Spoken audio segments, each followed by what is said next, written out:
Fellow citizen, please lend me your ears and concentration for just 4 minutes.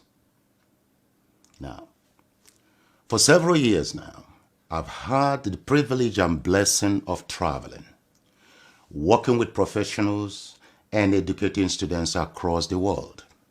UK, China, Singapore, Malaysia, South Africa, Greece, and counting.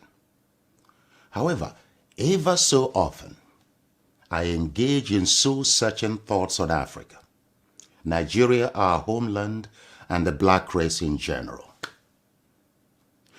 You see, I can't seem to work out why, despite abundant human and natural resources and exemplary achievements of Nigerian professionals abroad, our nation remains backward in all indices of human progress.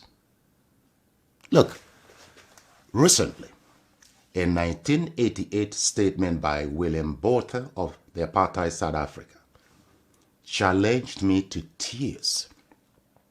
Now, he said, black people cannot rule themselves because they don't have the brain and mental capacity to govern a society.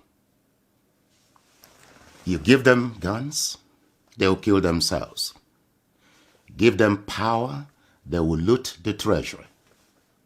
Give them independence and democracy, they will use it to promote tribalism, ethnicity, bigotry, hatred, killings, and wars. Now, fellow citizen, let me challenge you. Have you, your leaders or government, proved this racist South African wrong since the statement in 1988? Think about that. You see, we are the only race that is ready and willing to sacrifice meritocracy, national development and progress, to favor protection of tribal and religious loyalty, despite the recycling consequences before us since independence. Take a look at the literacy rate of Nigeria. At 62% national average for adults in general, and 65.1% for young adults of 15 to 24. One expects informed national decisions with positive national impacts on, for example, the quality of the elected national leaders.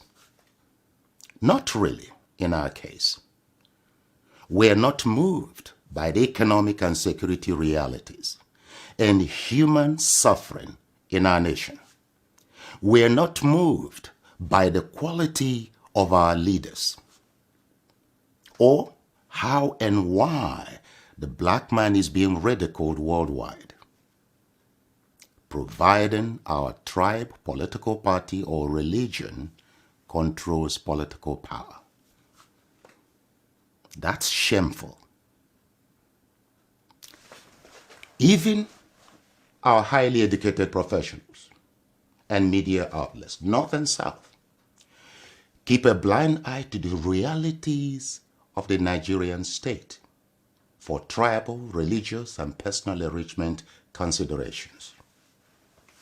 Yet, we wonder why our nation remains the poverty capital of the world.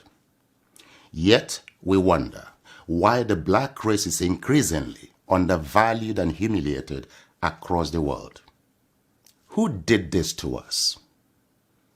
Who did this to us? Do you ever ask this question? COVID-19 has exposed the state of our nation and the cumulative impact of the quality of our leadership over several years.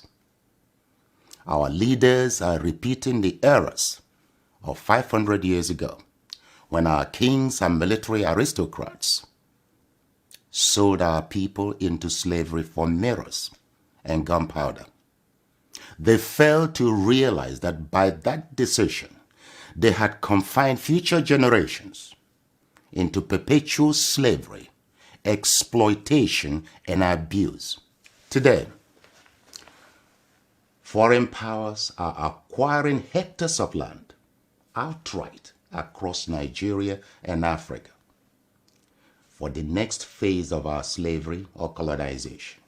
Once more, our leaders are mortgaging the future, freedom, existence, survival, and progress of generations for short-term, worthless, stage-managed red carpet receptions, handshakes, cheap collateral loans, travel visas, and personal gains.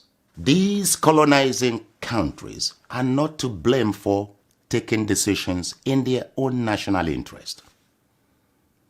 The question is, are our leaders making decisions in our own national interest? I put this to you as a matter of urgency. We must